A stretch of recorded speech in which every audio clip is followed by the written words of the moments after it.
They decide to approach Dr. Frank Wake. Ils décident d'aller voir Dr. Frank Wake, qui travaillait dans ce temps-là au département de psychologie à l'université Carleton.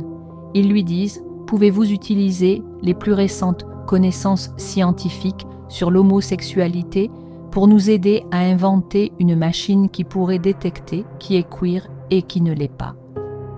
Bienvenue à partie numéro 3 de La Purge LGBT, la honte du Canada, alors que nous explorons un programme de recherche choquant des années 1960 par la GRC et le gouvernement du Canada et par des professionnels de la santé qui auraient dû savoir mieux. Ce projet faisait partie de la guerre plus large contre les homosexuels canadiens. Ici Sean Dern, je suis un journaliste anglophone basé à Montréal. J'ai passé plus de 2 ans à étudier des milliers de documents fédéraux nouvellement déclassifiés et à mener de plusieurs douzaines d'entrevues.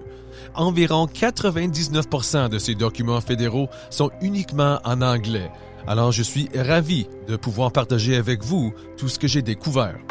Ce documentaire est une adaptation de la 2e saison de ma série de balados primés en anglais Queer Legends and Oral History Podcast. Les 2 séries sont les premières à être créées à partir de documents gouvernementaux, militaires et de la GRC récemment déclassifiés. Cette série est soutenue en partie par une subvention communautaire du Le Fonds Purge LGBT à Ottawa. En 1960, 2 ans d'enquête des membres les plus expérimentés de la GRC ont abouti à un décompte préliminaire des homosexuels dans la fonction publique. Maintenant autorisés à mener des enquêtes dans les ministères et agences sensibles et non sensibles. Des documents déclassifiés de la poursuite de la purge LGBT montrent que l'accent initial de la GRC sur Ottawa a permis d'identifier environ 700 homosexuels connus ou présumés dans l'enquête plus large en mai de cette année-là. Près de la moitié de ces personnes n'avaient aucun lien avec le gouvernement fédéral. 5 mois plus tard, l'enquête de la GRC est passée à 870, dont près de la moitié encore concernait des Canadiens sans lien avec le gouvernement. Un informateur gay à Ottawa a dit aux enquêteurs que la population homosexuelle locale était d'au moins 3000 personnes. La GRC était intriguée. Cependant, sans moyen de confirmation, cette preuve a été utilisée pour justifier l'expansion des efforts de surveillance déjà massifs dans la région de la capitale nationale, dans le but d'obtenir le plus d'informations possible sur toute la communauté homosexuelle dans et autour d'Ottawa. Malheureusement, environ 1/3 des personnes identifiées comme homosexuelles ont quitté les emplois qu'ils aimaient, soit par démission forcée, soit par licenciement. D'autres ont été mutés à des emplois inférieurs sans possibilité de promotion ou même de formation. That's when they also start to reach out to people like. C'est à ce moment-là qu'ils ont aussi commencé à communiquer avec des gens comme le professeur de psychologie Frank Wake de l'université Carleton où je travaille, pour mettre au point un truc genre la trieuse à fruits qui était censé les aider à identifier les homosexuels. Je vous présente Patricia Gentili. Elle est co-auteure avec Gary Kinsman d'un livre très important de 2010, The Canadian War on Queers, National Security as Sexual Regulation. La guerre canadienne contre les queers, la sécurité nationale comme contrôle sexuel. C'était le premier livre à parler de la campagne de purge anti-queer au Canada. Patricia Gentili est aussi une professeure respectée à l'université Carleton. Leurs livres, leurs entretiens et leurs recherches ont contribué aux excuses officielles du gouvernement du Canada en 2017. Mais à ce moment de l'histoire, on est encore loin de cette excuse. La trieuse à fruits, ou bien The Fruit Machine en anglais, ça peut sembler simple, mais le nom a été utilisé pour refléter les attitudes homophobes de l'époque. Cette soi-disant trieuse à fruits n'était pas une vraie machine et n'avait rien à voir avec les fruits. Le nom venait d'une insulte homophobe en anglais. Et ce projet, qui n'a duré que peu de temps dans les années 1960, montre jusqu'où le gouvernement et le GRC étaient prêts à aller pour trouver des homosexuels.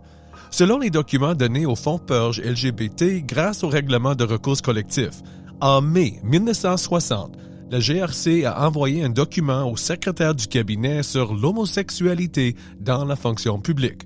En plus d'autres mesures inquiétantes, ils ont proposé de créer un petit comité avec des membres du panel secret de sécurité pour développer une politique spéciale contre les homosexuels. So it's the security panel says to the RCMP. Fait que le panel de sécurité dit à la GRC, puis le commissaire de la GRC était là dans la discussion, qu'il leur fallait trouver une façon beaucoup plus efficace d'identifier les homosexuels. Dans un des documents déclassifiés, on voit que l'ancien commissaire de la GRC, Clifford Walter Harvison, a fait la première proposition officielle pour un programme de recherche médicale sur le problème des homosexuels et la sécurité nationale. Il a présenté son idée à une groupe spéciale du panel de sécurité. À ce moment-là, en passant, près de 1000 personnes étaient sous enquête par la GRC parce qu'on pensait qu'elle était homosexuelle.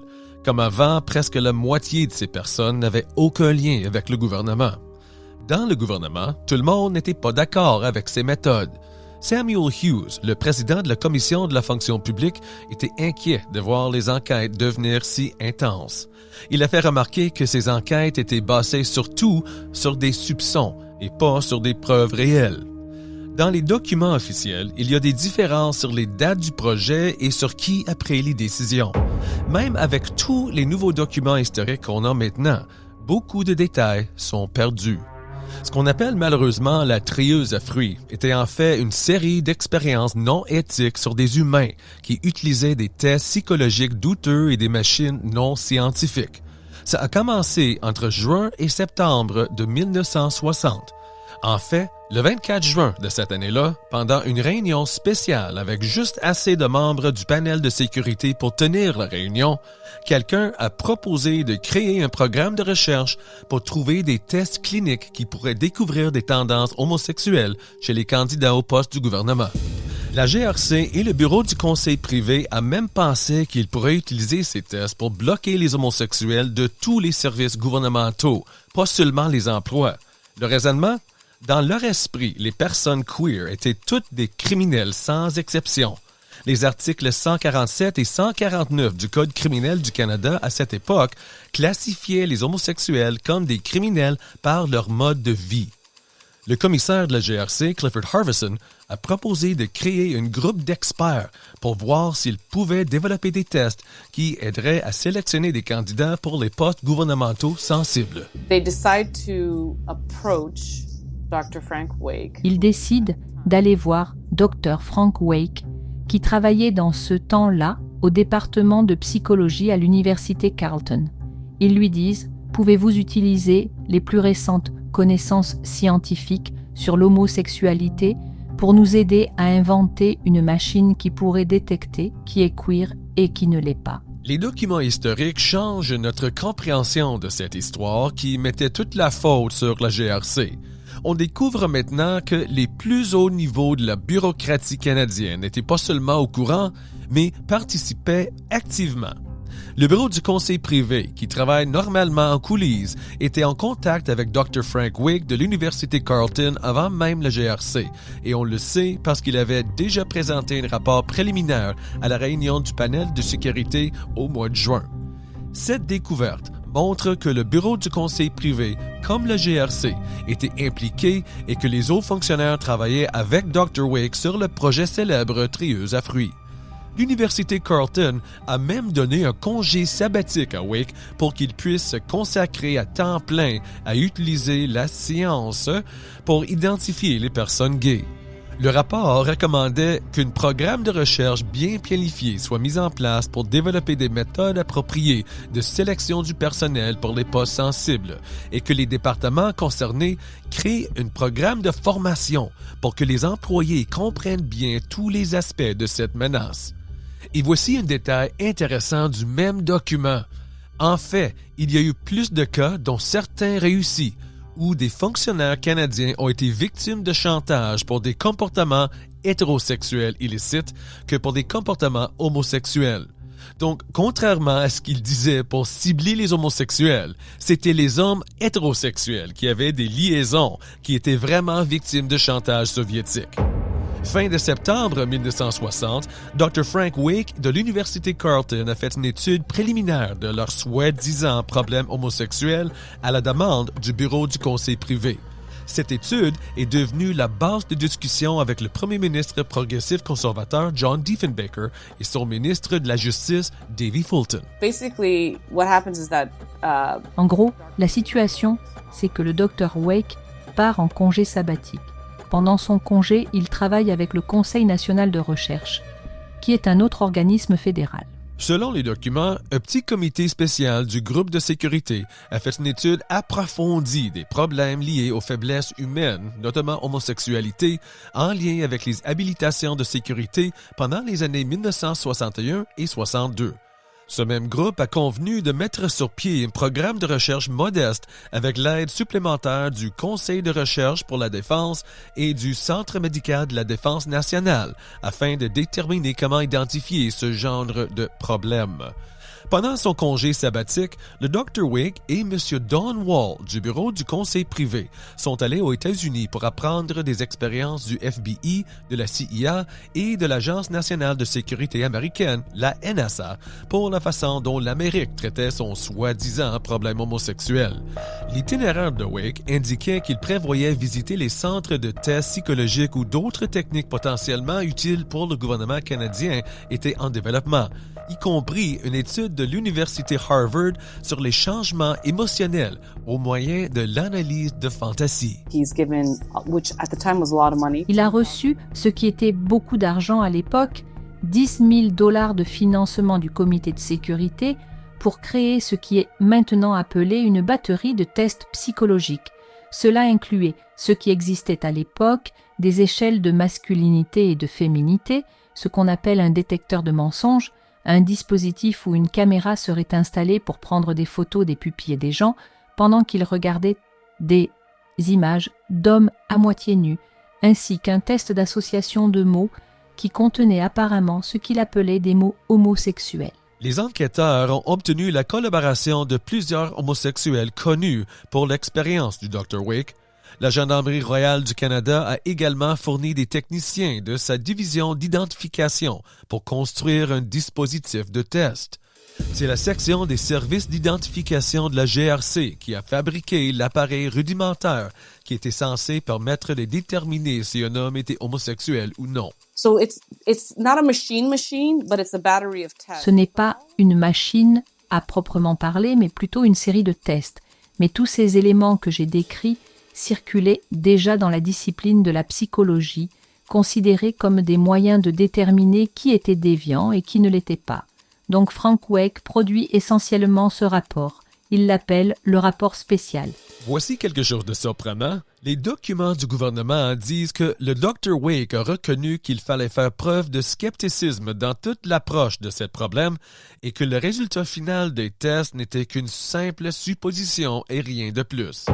La GRC a reçu le rapport spécial de Dr. Wake à la fin de décembre 1962 et d'après leur analyse, il ne semblait pas impressionné. Ce rapport, bien qu'il offre un aperçu précieux de l'ampleur probable du problème homosexuel au Canada, traitait principalement des méthodes de détection de l'homosexualité et suggérait le besoin d'en faire plus jusqu'à qu'un indicateur d'une certaine efficace soit conçu. Et soyons clairs, le Dr. Wake n'a pas appelé sa série de tests la trieuse à fruits. Ce surnom homophobe venait apparemment d'un officier de la GRC qui était au courant de ces tests. Alors, combien de temps ont-ils continué à utiliser cette batterie de tests? Okay, thanks for asking that follow-up question. D'accord, merci pour cette question de suivi. Parce que ça n'a jamais vraiment fonctionné. C'était tout à fait un échec car ce n'était basé sur rien de réel. C'était juste les imaginations de quelqu'un sur ce qu'est l'homosexualité. Le comité de sécurité a maintenu un secret strict sur sa recherche concernant les homosexuels, comme le révèle un document déclassifié de la GRC qui souligne la nature étroite de cette opération. On reconnaît que c'est un problème délicat et difficile, dont le premier ministre et peut-être 2 ou 3 autres ministres devraient être au courant. En février 1964, Les documents indiquent que la recherche du Dr. Wake n'avait produit aucun résultat pratique, marquant ainsi l'entreprise comme un échec total. Le projet s'est traîné tout au long des années 1960 avec très peu de résultats positifs, peut-on lire dans un mémo maintenant déclassifié. En plus de ces nombreux défauts techniques et scientifiques, la batterie de tests de la GRC souffrait également du manque de personnes à tester. Quand nous avons trouvé les documents liés à la trieuse à fruits, il y a un rapport d'un officier de la GRC qui dit qu'il est vraiment difficile de recruter des femmes pour leur projet pilote. C'est parce que les officiers de la GRC trouvent très difficile d'aborder les femmes sur des questions liées à la sexualité, ce qui est intéressant car cela nous donne un aperçu.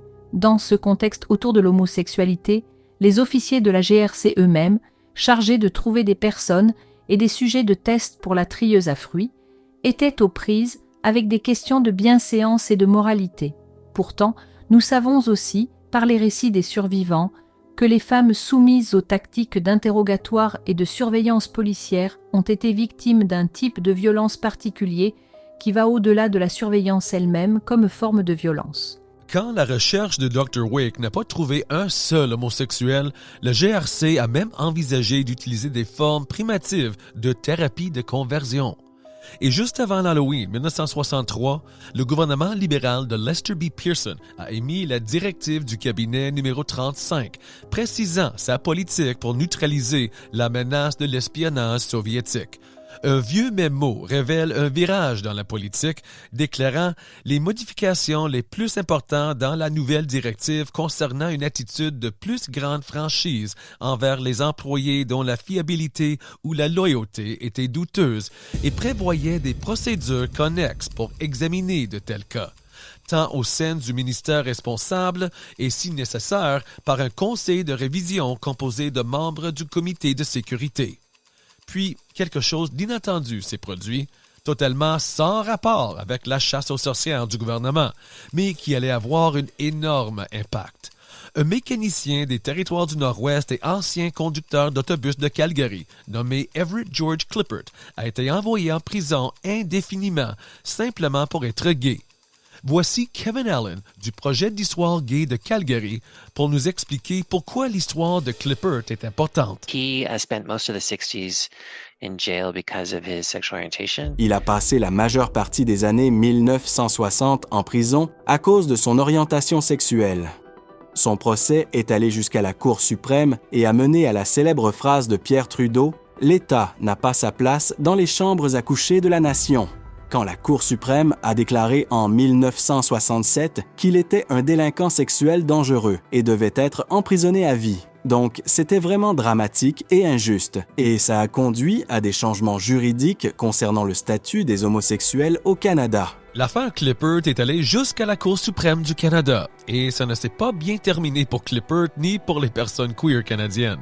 La décision de la Cour a essentiellement criminalisé l'homosexualité au point que les citoyens queer pouvaient être arrêtés simplement pour être qui ils sont. Yeah, and there's lots of op-eds, from newspapers all across the country during the day saying... Ouais, et il y avait beaucoup d'éditoriaux dans les journaux de partout au pays à l'époque qui disaient « c'est allé trop loin ». C'est encore plus ironique, parce que le Royaume-Uni, dont nous avons hérité notre pratique juridique, avait déjà décriminalisé cela plus tôt cette année-là. Donc le Canada allait dans la direction opposée de la Grande-Bretagne. Le ministre de la Justice de l'époque, Pierre Trudeau, intervient avec sa législation qui, entre autres, diminuait les sanctions contre l'homosexualité.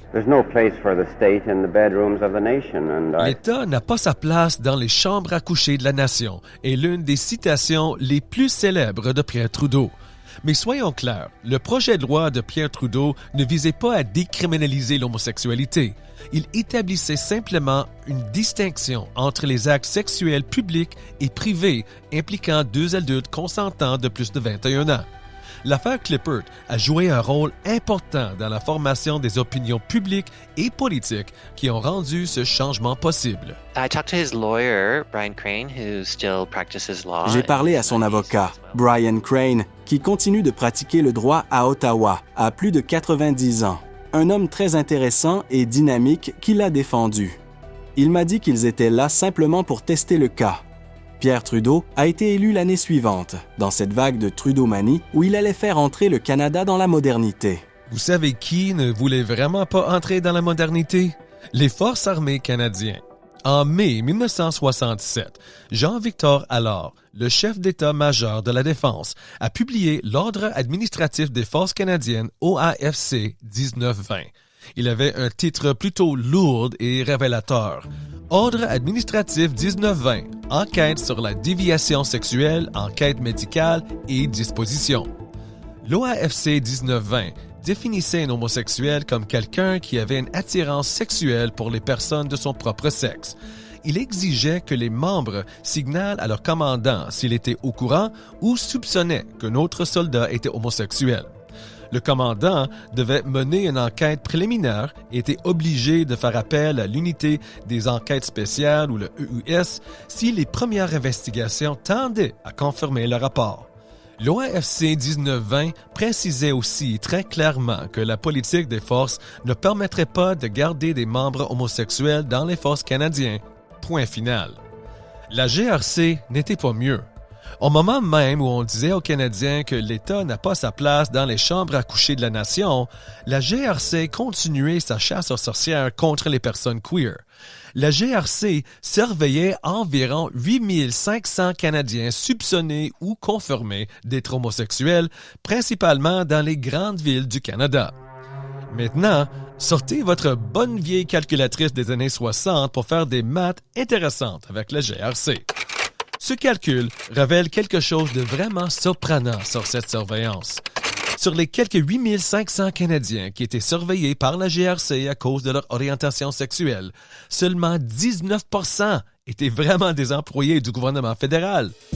Les 81% qui restaient, soit 6915 personnes, n'avaient aucun lien d'emploi avec le gouvernement, mais ils étaient quand même surveillés de près par la GRC.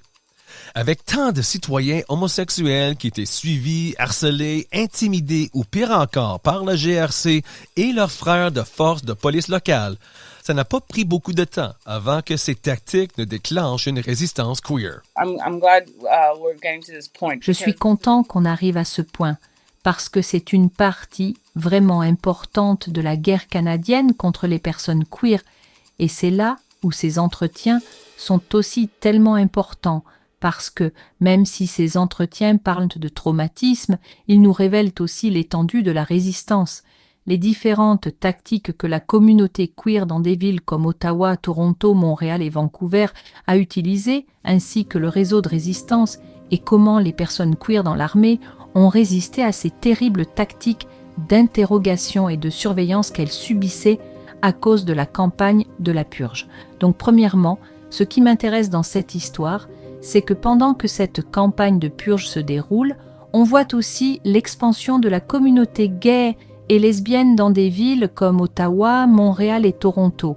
On parle de la fin des années 60, des années 70 et 80, où c'est le sommet de la campagne de la purge et c'est aussi le début de l'apparition de nouveaux bars, de saunas, de centres communautaires, d'organisations qui sont spécifiquement destinées aux personnes queer et trans. C'est vraiment important. Donc ce qu'on voit en même temps, et c'est une forme de résistance, c'est la montée de la formation de la communauté queer et trans. C'est la première chose que j'espère que les gens retiennent du balado. La deuxième chose qui est vraiment importante, c'est que les gens ont pratiqué toutes sortes de non-coopération. Quand ils étaient, par exemple, interrogés et qu'on leur demandait « Pouvez-vous nous donner une liste de toutes les personnes queer que vous connaissez ?» ou « Pouvez-vous identifier dans cet album photos qui étaient queer et qui ne l'étaient pas ?» Beaucoup de ces personnes interrogées n'ont pas donné de réponse. C'est une forme de résistance. Donc, vos héros queer, ce n'est pas moi ni personne d'autre. Ce sont ces personnes qui, dans le contexte d'un interrogatoire, n'ont pas révélé qui sur la photo était queer et qui ne l'était pas. Ou ces personnes qui étaient prises au piège par la police en groupe et qui ne donnaient que les noms des autres personnes déjà arrêtées pendant leur interrogatoire, ce qui bloquait la police. Donc si vous et moi avions été pris au piège en même temps, vous auriez dit « Ah, Pat est queer » et j'aurais dit « Sean est queer ». Ça se serait arrêté là, ça n'irait pas plus loin que ça, on était déjà pris. mais c'était un acte de résistance. Dans le prochain et 4e épisode de La Purge LGBT, la honte du Canada, nous couvrirons des histoires des années 1970. De la manifestation historique We Demand, nous exigeons de 1971, en passant par les actions policières pendant les Jeux olympiques de Montréal, nous explorerons les expériences des lesbiennes dans l'armée, plus les impacts plus larges des purges des années 1970. La purge LGBT, la honte du Canada, a été recherchée et créée par moi, Sean Dern. Le producteur exécutif est Yann Capstick. Cette série est soutenue en partie par une subvention communautaire du le Fonds Purge LGBT à Ottawa. Merci de votre écoute.